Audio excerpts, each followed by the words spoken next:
तर आधुनिक जगाचा इतिहास हा साधारणपणे मध्ययुगापासून आपण कन्सिडर करतो.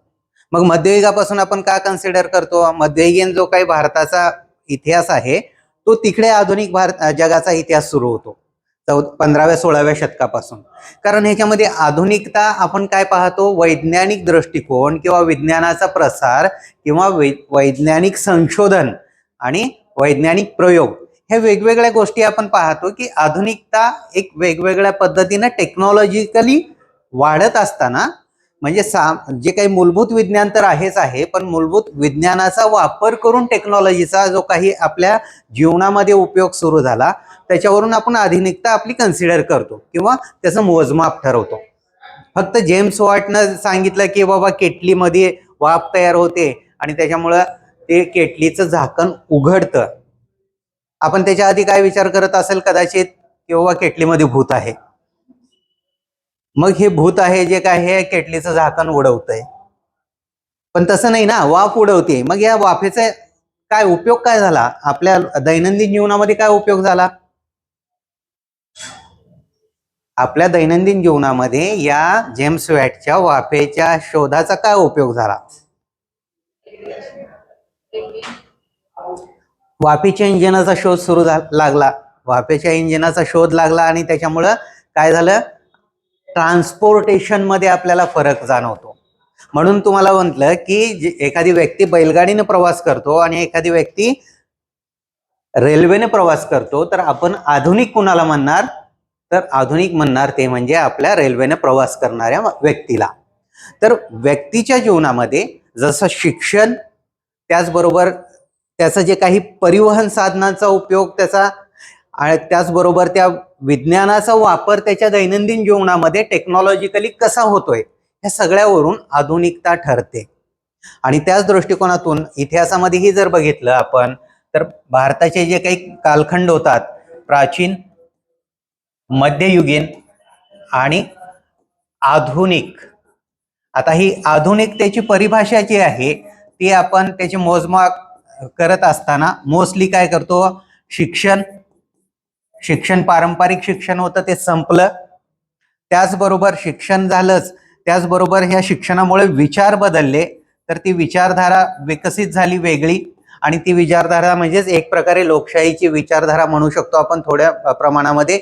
या विचारधारेमध्ये व्यक्ती स्वातंत्र्याला पण महत्व आलं, व्यक्तीला महत्व आलं, त्याचबरोबर ह्युमॅनिटीचा विचार होऊ लागला. या सगळ्या गोष्टी आपल्याला या ठिकाणी दिसून येतात. आणि त्याचबरोबर तंत्रज्ञानाचा वापर, जसं रेल्वे आली, आपण आधुनिक काळामध्येच रेल्वे आलेली पाहतो ना, त्याच्या आधी तर नाही पाहत. मग त्या दृष्टिकोनातून रेल्वे हे सुद्धा एक आधुनिकतेचं साधन आपण म्हणू शकतो. टेलिग्राफ लाईन टाकल्या, ते सुद्धा आधुनिकतेचं साधन आपण म्हणू शकतो. तर या दृष्टिकोनातून आपण पाहतो की आधुनिकता हा जो काही प्रवास आहे या आधारे आपण मोजू शकतो. ठीक आहे. मग भारताच्या इतिहासामध्ये आधुनिकता जी आहे ही कधी झाली किंवा आधुनिक भारताचा इतिहास आपण कधी सुरुवात करतो? तर जनरली जे काही 1707 ला औरंगजेबाचा मृत्यू झाला आणि 1707 पासून 1757 पर्यंत एक आपल्याला डिसइंटिग्रेटेड पॉलिटी पाहायला मिळते. म्हणजे एक छत्री असं राज्य नव्हतं. आणि मग त्यानंतर 1757 ला प्लासीचं युद्ध झालं आणि प्लासीच्या युद्धानंतर आधुनिक भारताच्या इतिहासाला सुरुवात म्हणतो. मग इंग्रज आले आणि इंग्रज आल्यानंतर बऱ्याचशा गोष्टी बदलल्या. म्हणजे इंग्रज आले म्हणून काय लगेच आधुनिक झालो आपण असं नाहीये, पण त्यांनी इथं आल्यानंतर ज्या काही बदल सामाजिक, धार्मिक, आर्थिक, राजकीय क्षेत्रामध्ये केले, हे सगळे बदल आपल्याला एक प्रकारे वेगळे दिसतात पूर्वीच्या कालखंडापेक्षा. म्हणून आपल्या अभ्यासाच्या दृष्टिकोनातून आपण 1757च्या नंतरचा जो इतिहास आहे आधुनिक भारताचा इतिहास म्हणून विचारात घेतो. त्याच्या आधीचा जो कालखंड आहे आपण मोगल कालखंड आणि सल्तनतशाहीचा कालखंड, 1206 ते 1707 पर्यंत हा मध्ययुगीन कालखंडाचा इतिहास म्हणतो आपण. आणि त्याच्या आधीचा जो आहे तो प्राचीन भारताचा इतिहास म्हणून आपण कन्सिडर करतो, अगदी up to the 1200. Up to the म्हणजे कधीपासून? प्राग ऐतिहासिक कालखंडापासून, पूर्व ऐतिहासिक कालखंडापासून आपण तो प्राचीन भारत म्हणतो. मग त्याच्यामध्ये पाषाण युग आलं, त्याचबरोबर ताम्रयुग आलं, त्यानंतर मग बाकी जे काही ऋग्वेदिक कालखंडापासून लिखित इतिहासाचे जे काही आपल्याला साधनं सापडतात तिथून जो पूर्ण आहे तो सगळा 12व्या शतकापर्यंतचा इतिहास हा प्राचीन भारताचा इतिहास.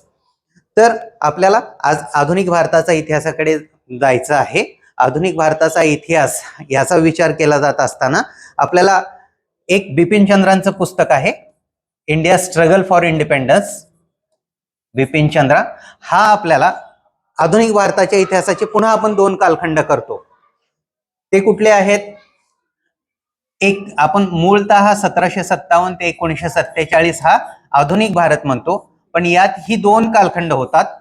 एक होतो 1757 ते 1857, हा ईस्ट इंडिया कंपनीचा कालखंड, आणि दुसरा होतो तो 1857 ते 1947 हा राष्ट्रीय चळवळीचा कालखंड.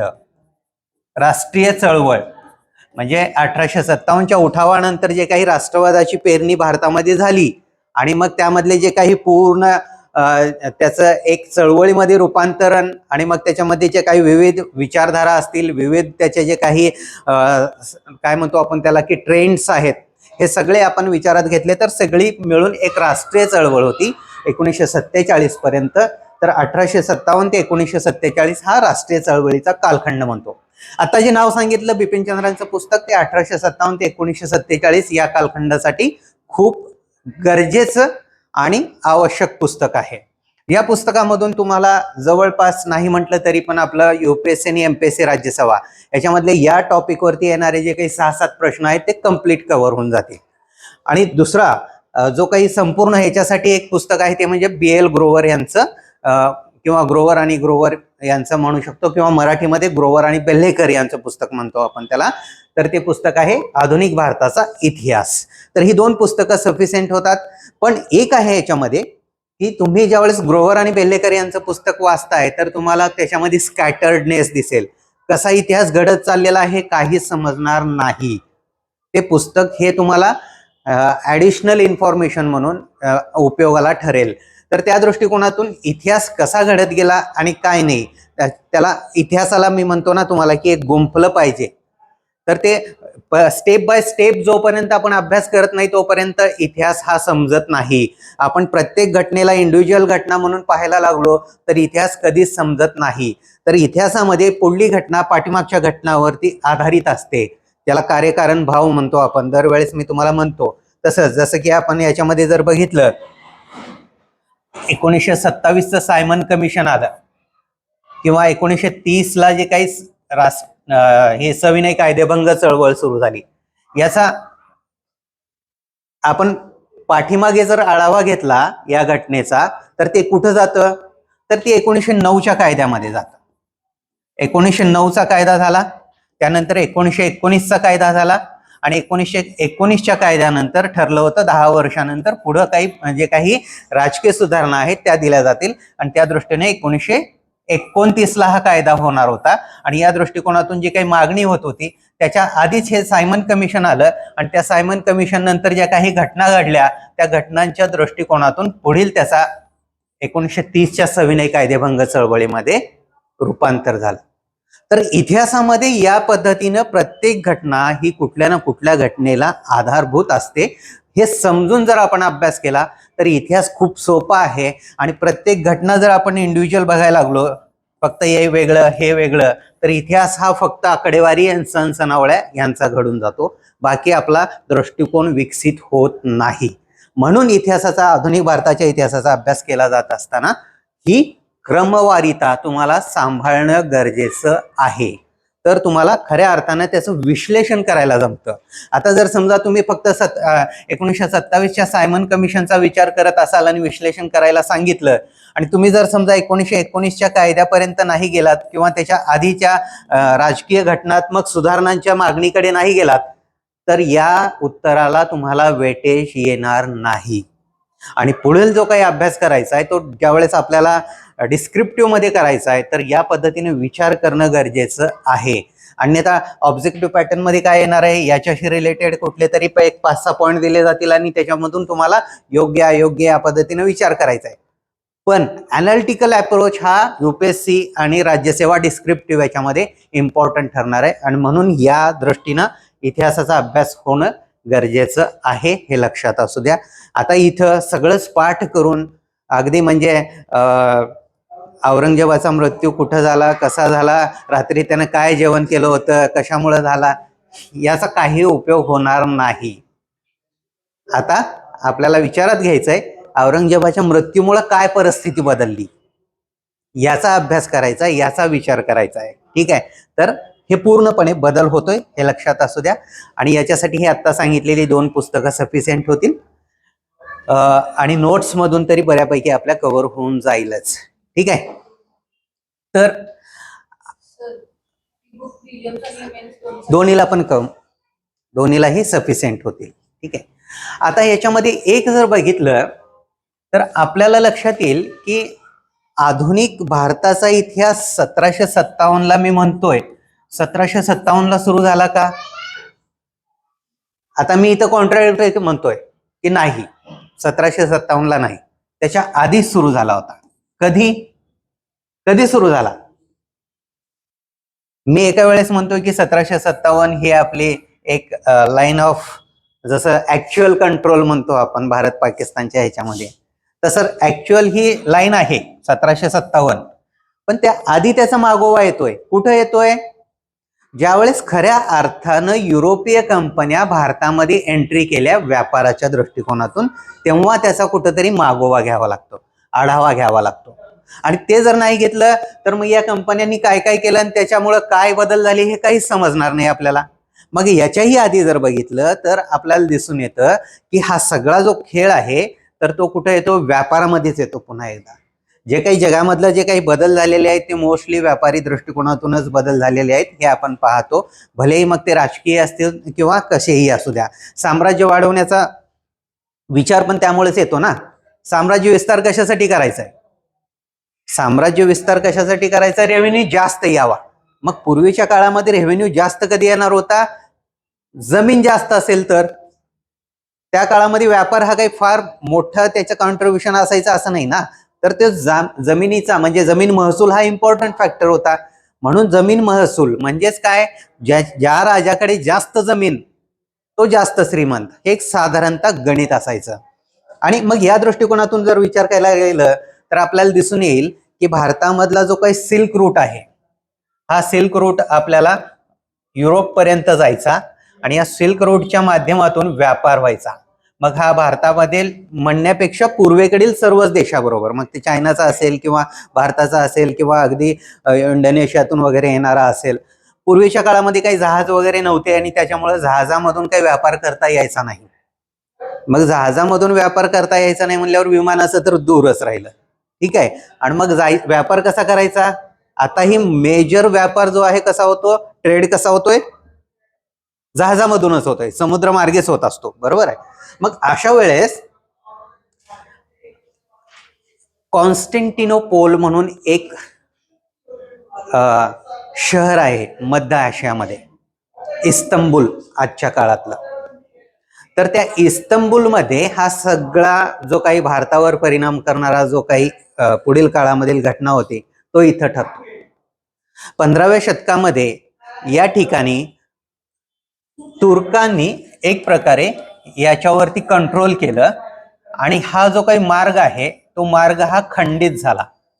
आणि भारताबरोबर व्यापार करणं हे युरोपीय लोकांचं एक गरज होती. गरज का होती? युरोप छोटस खंड आहे, त्या ठिकाणी कापूस पिकत नाही आणि मग अशा वेळेस त्यांना कपडे घालायला भारतामधून किंवा चीनमधून पुरवले जायचे. ती गरज होती. भारताबरोबर काय म्हणतो आपण त्याला की मसाल्यांचा पदार्थांचा व्यापार करणं गरजेचं होतं. का? मसाल्याशिवाय जेवण चांगलं लागत नाही. तर मसाले हे त्यांचं जे काही आपण काय पाहतो, युरोप हा शीतखंड आहे आणि शीतखंड आहे आणि त्याच्यामुळे तिथं जे काही आपण जर आपल्या घरी लोणचं वगैरे मम्मी तयार करते, आजी तयार करते, तर ते लोणचं तयार करत असताना त्याच्यामध्ये आपण काय पाहतो? मीठ घातलं जातं, काळे मिरे घातले जातात, मोहरी घातली जाते. हे कशासाठी आहे? तर ते आज केलेलं लोणचं, यावर्षी केलेलं लोणचं पुढल्या वर्षी पण टिकतं की नाही? मग ते टिकाऊपणा अन्नाला आणण्यासाठी मसाले हे आवश्यक ठरतात. आणि मग या दृष्टिकोनातून युरोपमध्ये या सगळ्या दृष्टिकोनातून भारताबरोबरचा व्यापार हा फार महत्वाचा होता. आणि मग या दृष्टीनं आपण जर बघितलं तर हा व्यापार खंडित झाला आणि त्याच्यामुळं नवीन मार्ग शोधायला सुरुवात झाली. आणि या नवीन मार्गाचा शोध घेता घेता आपण त्याच कालखंडामध्ये युरोपमध्ये आपण काय पाहतो, बदल सुरू झाले होते. रेनासा पुनर्जागरण चळवळ सुरू झाली होती. रेनासा पुनर्जागरण चळवळीमध्ये युरोप जो काही पूर्ण धार्मिक व्यवस्थेमध्ये एक प्रकारे अडखळलेला होता, तर तो धर्माचं वर्चस्व त्यांनी झुगारून देऊन त्या ठिकाणी वैज्ञानिक दृष्टिकोन आणून त्या ठिकाणी राजकीय सत्ता प्रस्थापित केली. आणि या राजांनी वेगवेगळ्या जगामधील नवीन ठिकाणांचा, नवीन शोधांचा वापर करून त्या ठिकाणापर्यंत आपली सत्ता प्रसारित करण्याचा प्रयत्न सुरू केला. आणि यातूनच नवीन जगाचा शोध म्हणतो आपण. नवीन जगाचा शोध घेतला जात असताना आपण पाहतोय की युरोपमधले काही महत्वाचे जे काही राष्ट्र होती त्या राष्ट्रांनी तिथं जे काही नाविक होते त्यांना मदत केली, त्यांना प्रोत्साहन दिलं आणि त्यांनी नवीन जगाचा शोध सुरू केला. भारताकडे येण्यासाठी पहिल्यांदा कोलंबस निघाला आणि पोहोचला अमेरिकेला. आणि वास्को दी गामा आपल्या भारतामध्ये आलेला पहिला परकीय प्रवासी. पहिला म्हणायचा नाही, पहिला नाही म्हणायचा, कारण त्याच्या आधी बरेच येऊन गेलेले आहेत. सगळ्यात पहिला आपण म्हणतो मॅगस्थीनिस. मग ह्याला पहिला का म्हणायचा? समुद्रमार्गे येणारा पहिला, लक्षात असू द्या. तर समुद्रमार्गे का? तर आता हे तर खंडित झालंय ना. मग हे समुद्रमार्गे त्याच्या आधी पण कोणी का येऊ शकलं नाही? त्याच्या आधी येऊ का शकलं नाही समुद्रमार्गे? तर युरोपमध्ये सुद्धा आपल्याकडल्यासारखं अंधश्रद्धा खूप मोठ्या प्रमाणात अस्तित्वात होत्या. आपण मांजर आडवं गेलं की जात नाही. जसं की आता मांजर मरणार आहे का आपण मरणार आहे काहीच कळत नाही. मग अंधश्रद्धा युरोपमध्ये सुद्धा होत्या. मग कशा होत्या? पहिल्या सगळ्यात मोठी अंधश्रद्धा काय होती? पृथ्वी ही चौकोनी आहे आणि ती सूर्याभोवती फिरत नाही, तर पृथ्वीभोवती सूर्य फिरतो. आता ही चौकोनी आहे म्हणल्यावरती जायचं कसं? मग कसं जायचं? मग ज्यावेळेस पहिल्यांदा समजलं की बाबा पृथ्वी गोल आहे, याचा अर्थ काय? मग पहिल्यांदा कोलंबसनं विचार केला की पृथ्वी गोल आहे आणि या ठिकाणी आपला रस्ता अडवलेला आहे, तर आपण दुसऱ्या ठिकाणातून गेलो तरी पण आपल्याला पोहोचता येईल भारताकडे, कारण ती गोल आहे ना. गोल असल्यावरती एका ठिकाणातून गेल्यावर दुसऱ्या ठिकाणी पण पोहोचता येऊ शकतं. ते सोपं सुटसुटीत आहे. मग आता पृथ्वी चौकोनी आहे म्हटल्यानंतर इकडं जर समजा समुद्र असला तर जाणं थोडंसं अवघड होतं. गोल आहे म्हणल्यानंतर काय, समुद्र इकडून दिसतोय, समुद्रमार्गे गेलं तरी पोहोचता येऊ शकेल. मग या दृष्टिकोनातून हा वैज्ञानिक दृष्टिकोन ज्यावेळेस विकसित झाला आणि नवीन जगाचा शोध याच्यामुळे सुरुवात करणं शक्य झालं. तर या दृष्टिकोनातून आपण जर बघितलं, वैज्ञानिक शोधांनी नवीन जगाच्या शोधाकडे एक प्रकारे प्रोत्साहन दिलं किंवा त्याच्यामुळे ती वाढ झालेलं आपल्याला पाहायला मिळतं. आणि मग ज्यावेळेस पहिल्यांदा खरंच वास्को दी गामा हा भारतामध्ये आला, तो कालिकत बंदरावरती आला, केप ऑफ गुड होप्सला त्यानं वळसा घातला आणि भारतामध्ये पोहोचला. मग त्यावेळेस लक्षात आलं की आता चला वास्को दी गामा गेलाय म्हणल्यावरती आपण पण जाऊया. आणि मग एक एक एक एक एक एक सुरू झाले.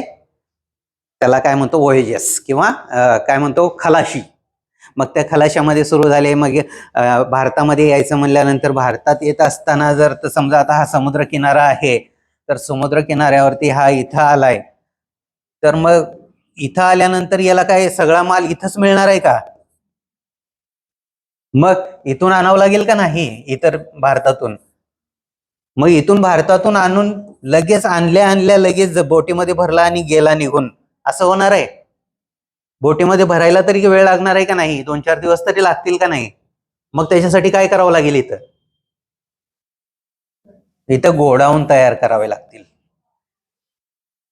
गोडाऊन म्हणजेच त्यांच्या भाषेमध्ये कारखाने. ठीक आहे. कारखाने म्हणजे आता आपण काय म्हणतो, कारखाने म्हणजे प्रोसेसिंग युनिट्स, तसं नाही. तर त्यांच्या भाषेमध्ये फॅक्टरीज म्हणतो आपण इंग्लिशमध्ये याला. फॅक्टरी दॅट मीन्स गोडाऊन, वेगळं काहीच नाही त्या काळामध्ये. की आलेला माल जो आहे तो या ठिकाणी उभा ठेवायचा, तो शिपिंग माध्यमातून त्या शिपमध्ये भरायचा आणि तो तिथून मायदेशी पाठवायचा. मग कोणी फ्रान्सचा असेल तर फ्रान्सला पाठवेल, इंग्लंडचा असेल तर लंडनला पाठवेल, डेन्सवाला असेल तर तो डेन्मार्कला पाठवेल. ठीक आहे. आणि मग त्या ठिकाणी ते व्यापार करायचे. मग ह्याच्यामध्ये जर बघितलं तर या कंपन्या स्थापित होऊ लागल्या आणि या कंपन्या भारतामध्ये एंट्री करू लागल्या. आणि या कंपन्यांनी एक प्रकारे काय म्हणतो आपण, या कंपन्यांचा भारतीय जो काही व्यापार होता त्या व्यापारावरती होल्ड तयार झाला. आणि हा जो होल्ड होता, होल्ड ठेवणं गरजेचं होतं. का तर होल्ड ठेवला तरच व्यापार प्रॉफिटेबल होणार आहे ना. आणि मग या दृष्टिकोनातून या कंपन्या भारतामध्ये येऊन भारतीय राजांना एक प्रकारे काय बक्षीस देऊ लागल्या, इलेक्ट्रल बॉन्ड सारखं. राजाला काहीतरी दिलं की तो राजा आपल्याला काहीतरी देणार आहे. आणि मग या दृष्टिकोनातून आपण जर बघितलं तर या कंपन्यांनी एक प्रकारे इथं स्थायी होण्यासाठी स्थानिक राजांना, त्यांच्या सुभेदारांना, त्यांच्या सरदारांना हाताला धरण्याचा प्रयत्न केला. आणि इथून खऱ्या अर्थानं आधुनिक भारताच्या प्रवासाकडे सुरुवात होती. लगेच सुरू होत नाहीये, तर ती सुरुवात होती. मग ती सुरुवात होत असताना 1757 पर्यंत येत असताना आपल्याला काय दिसून येतं की 1707 ला औरंगजेबाचा मृत्यू झाला. आणि 1707 ला औरंगजेबाच्या मृत्यूनंतर याच्यामध्ये महत्वपूर्ण कंपन्या होत्या. त्या कुठल्या होत्या? पहिले पोर्तुगीज आले, इंग्रज आले, डेन्स आले, फ्रेंच आले, सगळ्यात शेवटी फ्रेंच आले. ठीक आहे. डेन्मार्क आणि डेन्स. ठीक आहे. तर ह्या 5 कंपन्या वेगवेगळ्या होत्या. त्या आपण कुठल्या काही नाही, कशा आल्या काही नाही ते पाहूयाच. तर या 5 कंपन्या होत्या आणि त्याच्यामध्ये सगळ्यात बलशाली राष्ट्र युरोपमध्ये होती ती 2, फ्रेंच आणि ब्रिटिश, इंग्लंड, इंग्रज म्हणूया. ठीक आहे. तर हे 2 होते. आणि त्याच्यामुळं आपण काय पाहतो की भारतामध्ये या कंपन्यांनी आपलं वर्चस्व निर्माण करण्यासाठी प्रयत्न सुरू केले. आणि मग आता म्हटलं की राजा ज्याचा असेल त्याला व्यापार करणं सोपं जातं. ठीक आहे. मग तो राजा कसा का राहिना, मित्र म्हणून का राजा राहिना, त्याला आपण फंड देऊन का होईना आपल्या बाजूने वळवणार, कशाही पद्धतीने त्याला आपल्या बाजूने वळवलं की आपला व्यापार सोपा होतो. हे जगाचा इतिहास आहे. आणि मग जो आताही आपल्याला पाहता येतोय. ठीक आहे. मग त्या दृष्टिकोनातून आपण जर बघितलं तर आपल्याला दिसून येईल, तुम्ही इलेक्ट्रल बॉन्डचं डोक्यात घेताय असं वाटायला लागलंय. पण ते पण बरोबरच आहे. ठीक आहे. आणि इतिहास हाच आहे, कम्पॅरेटिव्हली स्टडी करायला गेला तरच इतिहास समजतोय, हे लक्षात असू द्या. तर या दृष्टिकोनातून जर बघितलं तर 1707 ला औरंगजेबाच्या मृत्यूनंतर जे काही आफ्टर लॅटर मुघल्स म्हणतो आपण त्याला, इतर मुघल राजे झाले, त्याच्यामध्ये फरुख सियार होता. त्या फरुख सियारनं काय केलं की ब्रिटिशांना एक सनद दिली, व्यापारी सनद. सनद म्हणजे काय? कॉन्ट्रॅक्ट, किंवा तुला हे देतोय, तू त्याच्या बदल्यामध्ये आम्हाला हे द्यायचं. मग त्यानं काय केलं, ती व्यापारी सनद दिली आणि त्याच्यातून दस्तक असं म्हटलं जातं. तर ते दस्तकचा फायदा घेऊन या इंग्रजांनी व्यापार करायला सुरुवात केली. मग आता ज्यावेळेस फरुख सियारनं इंग्रजांना सनद दिली आहे त्यावेळेस मग त्या दृष्टिकोनातून त्यांचा व्यापार हा जास्त होणार आहे. आणि मग अशा वेळेस फ्रेंचांना ते वाईट वाटणार ना. मग त्यावेळेस त्यांनी काय, त्या दोघांमध्ये टसल सुरू झाली. आणि त्याचबरोबर आणखी आपल्याला पाहायला मिळतं की ज्यावेळेस युरोपमध्ये युद्ध होत असत त्यावेळेस त्याचे परिणाम म्हणण्यापेक्षा पडसाद भारतामध्ये पण त्या कंपन्यामध्ये होत असत. आणि या दृष्टीनं आपण पाहतो की त्यांच्या तिथं युद्ध सुरू झाली की या 2 कंपन्यामध्ये इथंही मारामारी सुरू व्हायची. मारामारी म्हणजे अगदीच म्हणजे एखादी इथला सरदार इंग्रजांचा सैनिकाला आणि त्याच्या सैनिकाला धरून मारला असं नाहीये, तर थोडक्यात कुरघोड्या सुरू व्हायच्या. ठीक आहे. आणि मग त्यातूनच युद्ध व्हायला सुरुवात झाली. आणि त्यातून काय झालं, पहिल्यांदा भारताच्या भूमीवरती भारताच्या वर्चस्वासाठी कर्नाटक युद्ध सुरुवात केली. कर्नाटक युद्धांची सुरुवात झाली. आणि इथून खऱ्या अर्थानं भारतावरती कोणाचा कंट्रोल असेल ह्या कर्नाटक युद्धांनी ठरवलं म्हणू शकतो आपण. आणि त्याचाच पार्ट म्हणून पुढील काळामध्ये इंग्रज हे प्रभावी ठरले हे आपल्याला पाहायला मिळतं. मग एकूण आपल्याला पाहायला मिळतं की 4 कर्नाटक युद्ध झाली. आणि हे कर्नाटक युद्ध का झालेली आहेत, तर 1707च्या औरंगजेबाच्या मृत्यूनंतर वेगवेगळ्या ठिकाणी त्यांच्या सुभेदारांनी स्वतःची राज्य निर्माण केली, स्वतंत्र. हैदराबादचा निजाम असेल, बंगालचा नवाब आहे, तसंच कर्नाटकचा नवाब आहे, अवधला नवाब आहे. तर त्यांचे जे काही स्वतःचे जे काही मोठे झालेले सुभेदार होते त्यांनी स्वतंत्रपणे स्वतःची राज्य निर्माण केली. आणि त्यातूनच आपल्याला पाहायला मिळतं की त्यांच्या ठिकाणी कोण असावं, वारसा पुन्हा एकदा. मग ते वारसा युद्धामध्ये पुन्हा त्याच्यामध्ये जो नवाब असेल, मग त्या नवाबाचा त्या ठिकाणी असलेला पुतण्या असेल म्हणा किंवा त्याचा काही भाचा असेल, यांच्यामध्ये पण आपापसामध्ये वाद व्हायचे युद्ध. आणि त्याच्यामध्ये मग हा या कंपनीचा सपोर्ट घेतला की तो दुसऱ्या कंपनीचा सपोर्ट घेणार. कारण काय, कंपन्या तरी तेच पाहिजे होतं. कंपन्यांना ते का पाहिजे होतं, कारण आपला माणूस नवाब झाला की आपल्याला लुटायला मोकळीक मिळणार आहे, सूट मिळणार आहे. बरोबर आहे ना. आपला माणूस हा मुख्यमंत्री झाला, पंतप्रधान झाला की आपल्याला पाहिजे तसं रेट वाढवता येतील आपल्या प्रोडक्टचे. साधं सिंपल लॉजिक आहे. मग मी काय करणार, माझा माणूस मुख्यमंत्री होईल किंवा पंतप्रधान होईल याच्यासाठी मी पैसा पुरवणार. हे साधं सिंपल लॉजिक जगामध्ये चालतं. तेच लॉजिक या ठिकाणीही आपल्याला दिसून येतं. आणि मग हे कर्नाटक युद्ध झाली आणि त्या कर्नाटक युद्धामधून एक प्रकारे भारताच्या राजकारणामध्ये पुढील काळामध्ये कोण प्रभावी असेल हे समजून यायला लागलं. फ्रेंच याच्यामधून बाहेर पडले आणि ब्रिटिश हे यशस्वी झाले. आणि याच ब्रिटिशांनी पुढील काळामध्ये हा कर्नाटक युद्धाचाच एक्सटेंडेड पार्ट म्हणून आपण प्लासीचं युद्ध पाहू शकतो. आणि त्या प्लासीच्या युद्धानं खऱ्या अर्थानं हे पहिलं युद्ध आहे जे भारत आणि कुठलीही कंपनी यांच्यामध्ये झालेलं आहे. भारत आपण त्यावेळेस भारत ही संकल्पना म्हणू शकत नाही, पण भारतातली राजकीय सत्ता, बंगालचा नवाब. तर कुठल्याही कंपनीनं हे युद्ध, कर्नाटकची युद्ध जी झाली ती फ्रेंचच्या बरोबरची आणि फ्रेंच वर्सेस ब्रिटिश, इंग्लंड अशा पद्धतीने लढली गेलेली आहे. पण याच्यामध्ये जरी यांनी हे कुणाला सपोर्ट करायचं काय नाही या दृष्टिकोनातून जरी यांनी हातभार लावला असला तरी पण ती इनडायरेक्टली होतं ना. डायरेक्टली राजकीय सत्ता भारतातली आहे त्याच्याबरोबर कधी लढण्याचा संबंध आला नाही. सपोर्टिव्ह म्हणून यांनी भारतातल्या राजकीय सत्तांना आपलं सैनिक पाठवलं असेल किंवा स्वतः गेले असतील, या पद्धतीने सपोर्टिव्ह पद्धतीने गेले. पण डायरेक्टली पहिल्यांदा जे युद्ध झालं ते प्लासीचं युद्ध झालं. म्हणून आपल्याला आधुनिक भारताच्या सुरुवातीला आपण पहिलं युद्ध कुठलं म्हणतो, प्लासीचं युद्ध म्हणतो, कारण ते प्रत्यक्ष भारतीय सत्तेबरोबर झालेलं होतं. तर या दृष्टिकोनातून आपण पाहतो की हा कर्नाटक युद्धांचाच एक एक्सटेंडेड पार्ट होता प्लासीचं युद्ध. आणि प्लासीच्या युद्धानं भारतामध्ये ब्रिटिशांची राजकीय सत्ता प्रस्थापित झाली.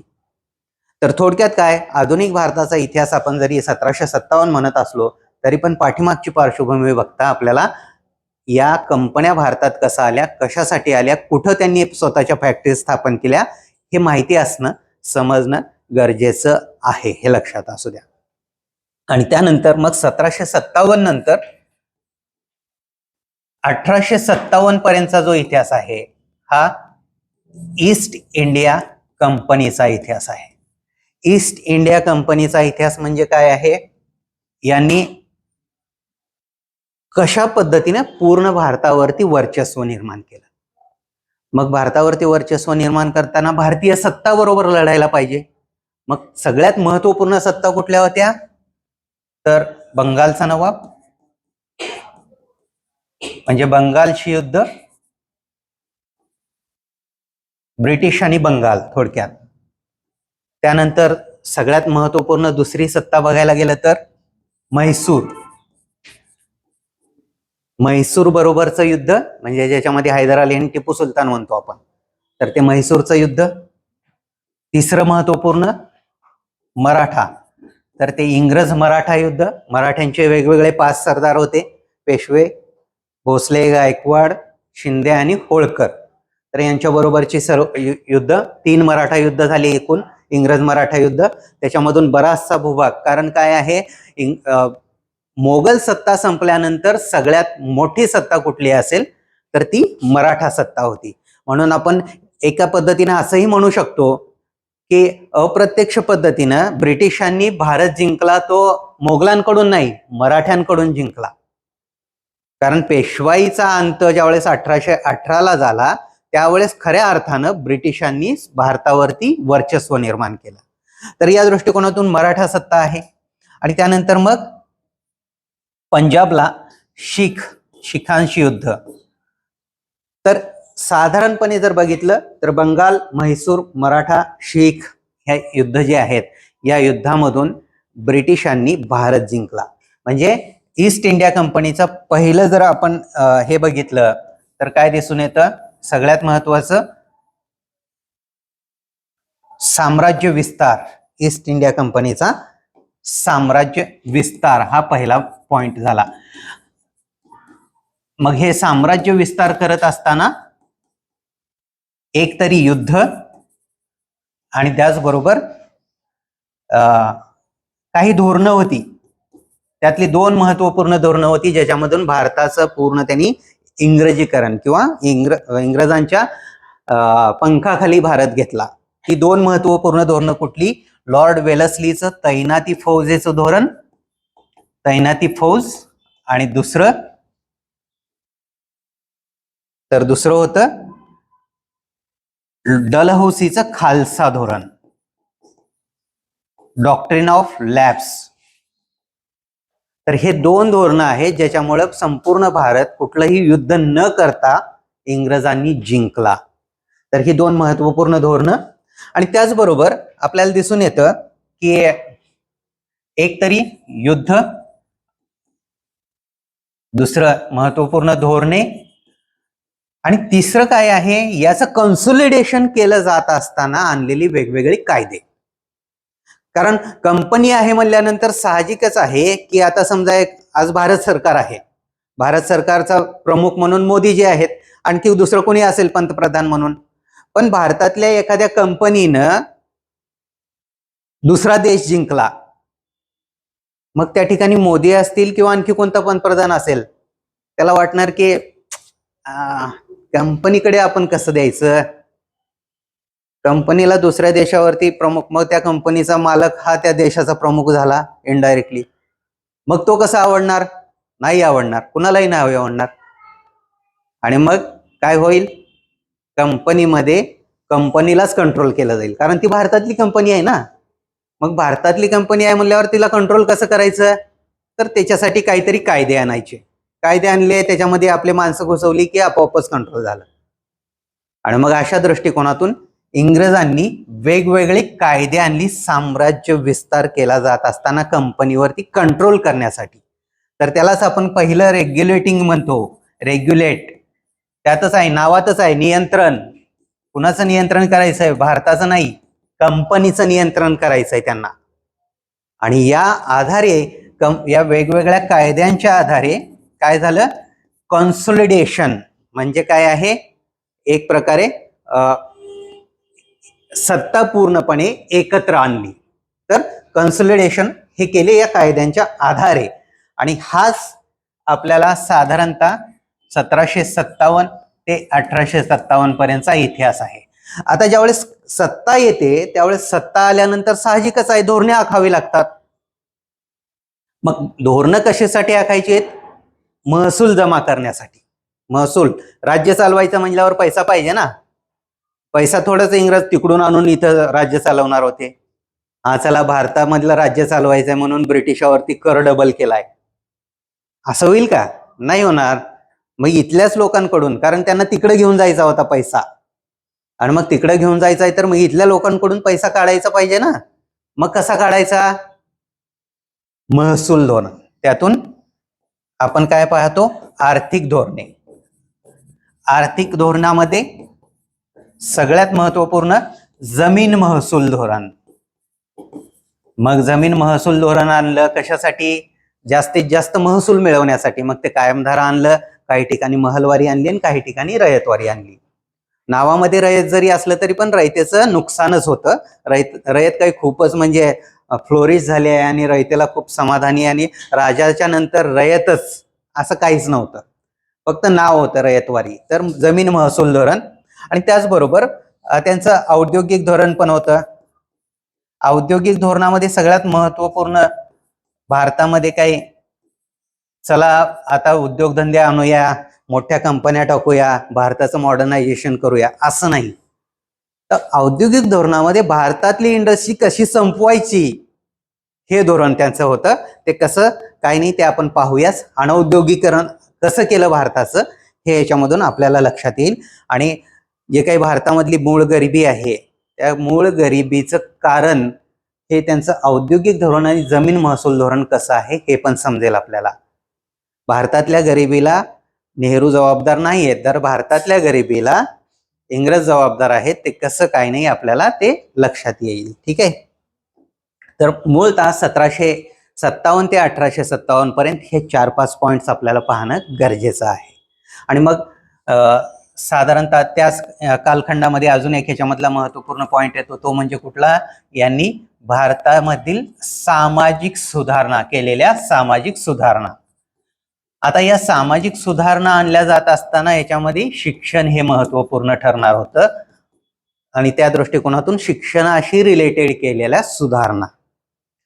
आणि त्याचबरोबर याच्यामध्ये भारताचं जे काही आधुनिकीकरण म्हणतो तर त्या आधुनिकीकरणाच्या दृष्टिकोनातून पायाभूत सुविधांचा विकास. पायाभूत सुविधा, मग पायाभूत सुविधा कुठल्या होत्या त्या कालखंडामध्ये? रेल्वे असेल. रेल्वे काय चला भारतीयांना रेल्वेमध्ये फिरवूया आपण, असा काही हेतू नव्हता त्यांचा. तर रेल्वे कशासाठी आणली? भारतातला माल घेऊन जाणं सोपं जावं म्हणून रेल्वे आणलेली आहे.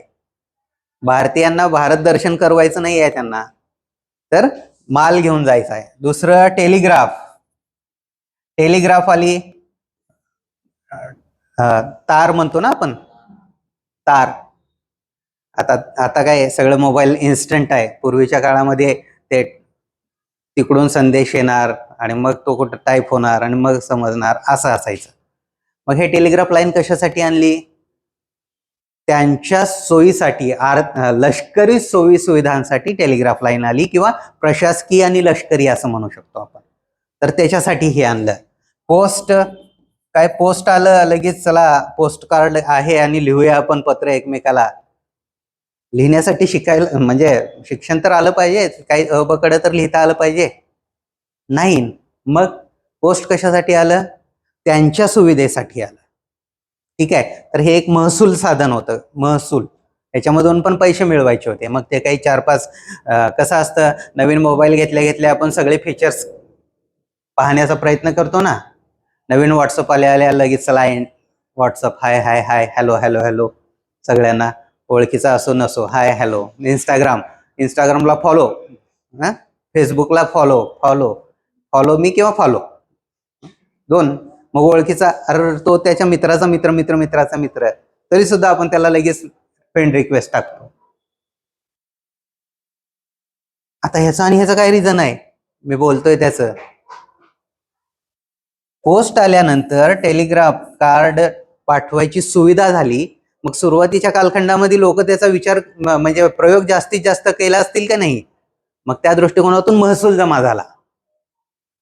तर या दृष्टिकोनातून हे सगळं पायाभूत सुविधा वगैरे जे आहेत त्यांनी स्वतःच्या फायद्यासाठी आणलेल्या आहेत. भारतीयांसाठी काही फारसा त्याचा उपयोग नव्हता त्या कालखंडाचा विचार केला जात असताना. ठीक आहे.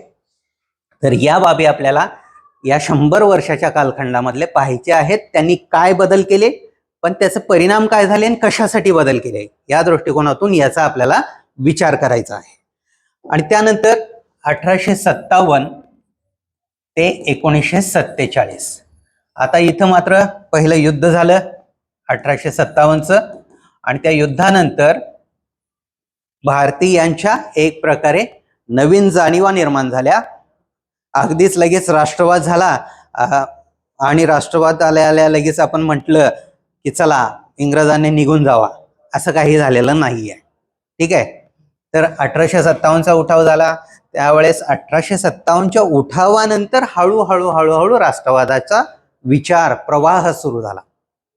कारण 1857च्या उठावामध्ये झाशीच्या राणीनं काय म्हटलं? मैं मेरी झाशी नहीं दूंगी. म्हटलं का? मैं मेरा भारत नहीं दूंगी. म्हटलं नाही, कारण तिच्यासाठी भारत म्हणजे झाशीच होती. फक्त ती झाशीचा विचार करायची, अख्ख्या भारताचा नाही. कारण भारत ही संकल्पनाच मूळतः आधुनिक संकल्पना राष्ट्रवादाची विकसित झालेली नव्हती. आणि मग या दृष्टिकोनातून आपण पाहतो की 1857चा उठाव फेल झाला, अपयशी झाला. त्याचे रिझन वेगळे आहेत, तर ती कशी काय नाही आपल्याला ती पाहायची आहेत. पण 1857चा उठाव हा एक महत्वपूर्ण आहे. 1857च्या उठावानंतर मात्र त्यांचे जे काही प्रशासकीय धोरणं बदलली, त्यांची जे काही आर्थिक धोरणं बदलली, ते सगळं पाहणं गरजेचं आहे. तर त्याला ब्रिटिशांची धोरणे पुन्हा एकदा आपल्याला पाहावं लागेल. मग ब्रिटिशांची धोरणे पुन्हा एकदा भारतीयावरती कशा पद्धतीने कंट्रोल करायचा आहे, काय नाही, मग हा जो काही असंतोष आहे तो कमी करण्यासाठी काय करायला पाहिजे, ह्या सगळ्या दृष्टिकोनातून त्यांनी जी काही धोरणं आखली ती पाहावी लागतील. आणि त्यानंतर मग ज्या काही वेगवेगळ्या राजकीय संस्था होत्या, त्या राजकीय संस्थांनी कशा पद्धतीनं राष्ट्रवाद नकळतपणे लोकांमध्ये रुजवला आणि पूर्ण भारताला एक केलं हे लक्षात येईल.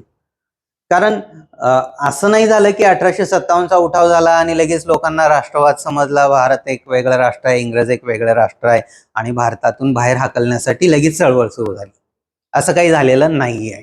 तर ती राजकीय संस्था सुरू झाल्या आणि राजकीय संस्था ह्या कोणी सुरू केलेल्या होत्या किंवा कशा सुरू झाल्या, कशामुळे सुरू झाल्या, तर पुन्हा एकदा 1757 ते 1857च्या मधल्या कालखंडामध्ये पहिल्यांदा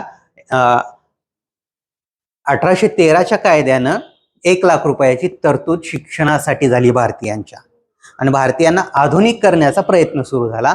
आणि त्या आधुनिकतेतून जो काही भारतातील मिडल क्लास तयार झालेला होता, त्या मिडल क्लासनं एक प्रकारे या राजकीय सुधारणा चळवळींना सुरुवात केली आणि या राजकीय संस्था विकसित होऊ लागल्या. आणि मग या राजकीय संस्थांचं कार्य साधारणतः पुढे जर बघितलं तर 1870 पर्यंतच्या कालखंडामध्ये दिसून येतं. आणि त्याचाच परिणाम होता की पहिल्यांदा अखिल भारतीय संस्था स्थापन करावी अशी मागणी होऊ लागली.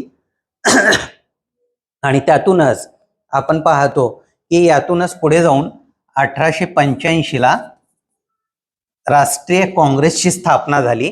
आणि काँग्रेसच्या स्थापनेनंतर आपल्याला पुढं काँग्रेसचे 3 वेगवेगळे प्रवाह दिसून येतात. पहिला कालखंड मवाळ युग, दुसरा कालखंड जहाल युग आणि तिसरा कालखंड गांधी युग. मवाळांनी लगेच काय 1885ला राष्ट्रीय चळवळीची सुरुवात 1885 ते 1905 पर्यंत मवाळ, 1905 ते 1920 हा जहाल आणि 1920 ते 1947 हे गांधी युग. मग मवाळांनी लगेच म्हटलं नाही की बाबा ब्रिटिशांनी भारतातून निघून जावं आणि आम्हाला आमच्या हातामध्ये सत्ता द्यावी. शक्य होतं नव्हतं. आता ह्याच्याकडे बघत असताना आपण आपल्या स्वतःकडे बघायचं. लहानपणापासून हे आपलं लहानपण असतं. सॉरी, हे लहानपण असतं. लहानपण कसं आहे, लहानपणी आपण काय करतो, मम्मी पप्पाला बाहेर गेले घेऊन की पप्पा पप्पा मला ते खेळणं पाहिजे, मला हे पाहिजे, मला ते पाहिजे. हट्टीपणा असतो का नाही. मग अगदीच हट्टी बाळ असलं तर मग ते पाय खोरतं,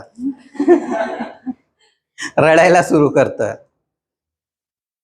मग मवाळ युगामध्ये तेच आहे ना, इंग्रजांनी आम्हाला या सुधारणा द्याव्या, त्या सुधारणा द्याव्या, हे करावं ते करावं, असं पाहिजे आम्हाला, तसं पाहिजे, हे इंग्रज सतत म्हणायचे. आपले भारतीय म्हणायचे मवाळवादी. कारण लहानपणी आपली काही ताकद असती का, कितीही रडून मागितलं आणि पप्पानी एक खानदेशी चापट रोवली की आपण गप्प. तसं इंग्रजांपुढे भारतीयांची काय ताकद होती का त्या काळामध्ये, काहीच नव्हती. मग आपल्या मागण्यात त्या पद्धतीनंच मवाळ, आपलं रडणं सुद्धा मवाळ असतं त्या कालखंडामध्ये लहानपणी. कारण मारल्यानंतर आपण काहीच करू शकत नाही. दुसरा कालखंड आहे तो जहाल, म्हणजे आपला टीनेजर. थोडस मोठे झालोय, आपण कॉलेजला निघालोय, मग आपण कसं वागतो? मोबाईल पाहिजे, मला पाहिजे म्हणजे पाहिजे. तो माझा हक्क आहे, तुम्ही दिलं पाहिजे. स्वराज्य हा माझा जन्मसिद्ध हक्क आहे, तुम्ही नाही दिलं तर पण मी मिळवणार. मग काय, हे हक्काची भाषा सुरू होते, आहे का नाही? कॉलेजला गेल्यावर हे होतं का नाही आपलं? मग हे आपलं दुसरं एक प्रकारे टीनेजर, थोडंसं आपलं राष्ट्रीय चळवळ विकसित झाली.